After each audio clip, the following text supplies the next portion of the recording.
नमस्कार, स्पोर्ट्स तक देख रहे हैं आप। एक तरफ इंडिया वर्सेस श्रीलंका का मुकाबला चल रहा है, लेकिन कल से इंग्लैंड और पाकिस्तान के बीच 3 मैचों की टेस्ट सीरीज का पहला मुकाबला 19 अगस्त से हेडिंग्ले लीड्स में शुरू होने जा रहा है। और वर्ल्ड टेस्ट चैंपियनशिप के इस नए चैप्टर की शुरुआत से पहले पाकिस्तान को बहुत बड़ा झटका लगा है। पाकिस्तान के सबसे बड़े बैटिंग स्टार और टेस्ट कैप्टन बाबर आजम अब पहला टेस्ट नहीं खेलेंगे। बाबर को इंग्लैंड में पाकिस्तान के वार्म अप मैच के दौरान राइट हैंड पर चोट लगी थी और मेडिकल असेसमेंट के बाद यह साफ हो गया है कि वो हेडिंग्ले टेस्ट के लिए अवेलेबल नहीं होंगे। खास बात यह है कि इसी हाथ में उन्हें वेस्ट इंडीज टूर के दौरान भी चोट लगी थी, इसलिए पाकिस्तान मैनेजमेंट अब कोई भी रिस्क नहीं लेना चाहता है। बाबर की जगह अब सलमान अली आगा पाकिस्तान की कैप्टनसी संभालेंगे और उनके लिए भी यह बड़ा मोमेंट होगा, क्योंकि वह पहली बार टेस्ट मैच में पाकिस्तान को लीड करेंगे। लेकिन बाबर की एब्सेंस पाकिस्तान के लिए इसलिए बड़ा नुकसान है बिकॉज हाल के मुकाबलों में उन्होंने अपनी बैटिंग फॉर्म में सुधार के संकेत दिए थे। वेस्ट इंडीज के खिलाफ दूसरे टेस्ट में बाबर ने पहली इनिंग्स में 88 रन बनाए, सक्सेसफुल चेज में अनबीटन 24 रन, और ये कंट्रीब्यूशन कहीं ना कहीं अच्छे संकेत थे। पाकिस्तान ने यह मुकाबला 8 विकेट से जीतकर 2 मैचों की सीरीज को 1-1 से ड्रॉ किया और यह जीत करीब 3 साल में उनकी पहली अवे टेस्ट विक्ट्री थी। इससे पहले बांग्लादेश के खिलाफ टेस्ट में बाबर ने 68 और 47 रन की इनिंग खेली थी, यानी कि वो लगातार पाकिस्तान की बैटिंग में कंट्रीब्यूशन दे रहे हैं। हालांकि बाबर की अगर रीसेंट टेस्ट फेस पूरी तरह से शानदार नहीं रहा है।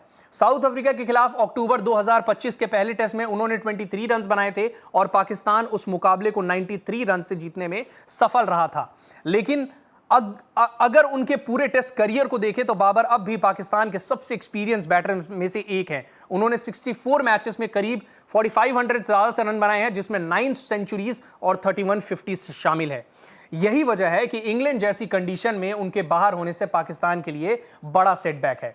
अब बाबर के बिना पाकिस्तान के सामने सबसे बड़ा सवाल यह है कि उनकी जगह बैटिंग ऑर्डर में कौन जिम्मेदारी संभालेगा और क्या सलमान अली आगा कैप्टेंसी के साथ बैटिंग में भी वो कॉन्फिडेंस दिखा पाएंगे। सलमान का रीसेंट टेस्ट रिकॉर्ड जरूर पाकिस्तान की उम्मीद एक तरह से अच्छा है, लेकिन बांग्लादेश के खिलाफ 2026 टेस्ट सीरीज में उन्होंने 2 मैचेस में 176 रन बनाए थे और उनका एवरेज 44 रहा था। साउथ अफ्रीका के खिलाफ लाहौर टेस्ट में भी सलमान ने 93 रन की शानदार इनिंग्स खेली थी, यानी कि पाकिस्तान के पास बाबर की जगह भरने के लिए एक ऐसा प्लेयर मौजूद है जो प्रेशर सिचुएशन में रन बनाने की क्षमता दिखा चुका है। लेकिन कैप्टेंसी का प्रेशर एक अलग चैलेंज होगा।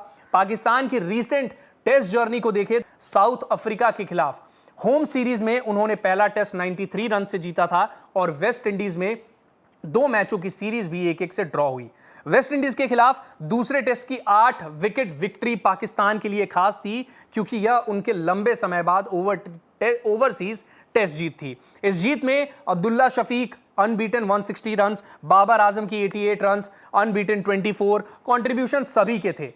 अब पाकिस्तान को इंग्लैंड में उसी कॉन्फिडेंस को आगे बढ़ाना होगा, लेकिन सबसे बड़ा चैलेंज होगा बाबर के बिना शुरुआत करना। दूसरी तरफ अगर इंग्लैंड भी खुद एक ट्रांजिशन फेज में है, बेन स्टोक्स के रिटायरमेंट और ब्रेंडन मैकलम के डिपार्चर के बाद इंग्लैंड की टेस्ट टीम जो है वो कहीं ना कहीं एक तरह से अलग दिख रही है। जो रूट एक बार फिर टेस्ट कैप्टन है, मार्कस ट्रेस्कॉथिक फिलहाल टीम को ओवरसी कर रहे हैं, जबकि आगे स्टीफन फ्लेमिंग कोचिंग सेटअप की जिम्मेदारी संभालेंगे। अब इंग्लैंड का पिछला टेस्ट सीरीज जो न्यूजीलैंड के खिलाफ था, वहां उन्हें 2-1 से हार मिली थी, इसलिए जो रूट की टीम भी पाकिस्तान के खिलाफ स्ट्रॉन्ग कमबैक करना चाहेगी। अब देखिए, इंग्लैंड की बैटिंग में Joe Root, Harry Brook, Ollie Pope, Jamie Smith जैसे एक्सपीरियंस नेम्स हैं, जबकि जैकब बेथल नी इंजरी के कारण बाहर हैं और जॉर्डन कॉक्स को नंबर 3 पर मौका मिलने की उम्मीद है।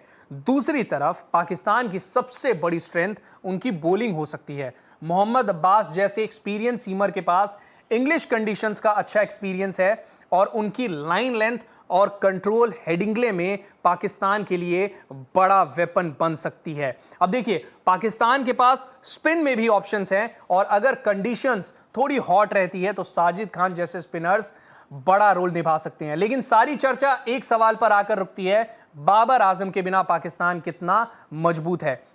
अब देखिए, बाबर आजम सिर्फ पाकिस्तान के कैप्टन नहीं है, बल्कि इससे पहले भी जो मैंने आंकड़े बताए ओवरऑल करियर के लिहाज से भी वो एक्सपीरियंस प्लेयर हैं। अब सलमान अली आगा को एक साथ दो जिम्मेदारियां निभानी होंगी। एक तरफ कैप्टन के तौर पर टीम को लीड करना होगा, दूसरी तरफ मिडिल ऑर्डर में रन्स बनाकर बाबर की कमी को पूरा करना होगा। और यही हेडिंग्ले टेस्ट का सबसे बड़ा सब प्लॉट होगा। इंग्लैंड एक नए टेस्ट एरा की शुरुआत कर रहा है। जो रूट वापस कैप्टन है, जबकि पाकिस्तान अपने सबसे बड़े बैटर और कैप्टन बाबर आजम के बिना कहीं ना कहीं मैदान पर उतरेगा। पाकिस्तान के लिए अच्छी बात यह है कि वेस्ट इंडीज में उन्हें जीत मिली थी, इससे भी कहीं ना कहीं टीम के पास कॉन्फिडेंस है। अब्दुल्ला शफीक, सलमान अली आगा और पाकिस्तान का जो बॉलिंग अटैक है वो अच्छी फॉर्म में नजर आ रहा है। लेकिन बाबर की इंजरी ने पूरे इक्वेशन को बदल तो दिया है। अब देखना होगा कि सलमान अली आगा जो पहली बार टेस्ट कैप्टन बने हैं वो कितना बड़ा इंपैक्ट डाल पाते हैं। पाकिस्तान बाबर की बैटिंग को कितना मिस करता है और क्या इंग्लैंड अपने नए टेस्ट एरा की जो शुरुआत के साथ एक पॉजिटिव तरीके से कर पाता है कि नहीं कर पाता है।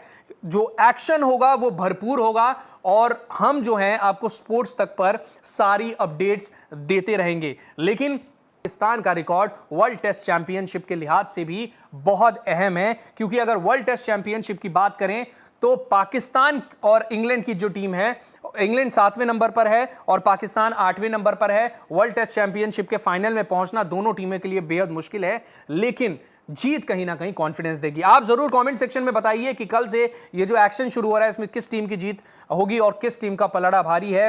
बाकी अपडेट्स हम आपको बताएंगे। और अगर ये वीडियो पसंद आया हो तो लाइक करें, शेयर करें और स्पोर्ट्स तक को जरूर सब्सक्राइब करें। स्पोर्ट्स तक पर आपको न सिर्फ खबरें मिलेंगी बल्कि आपका ओपिनियन भी मैटर करता है। यह आप ही का मंच है। आइए बताइए भारतीय क्रिकेट टीम से आप क्या उम्मीद करते हैं।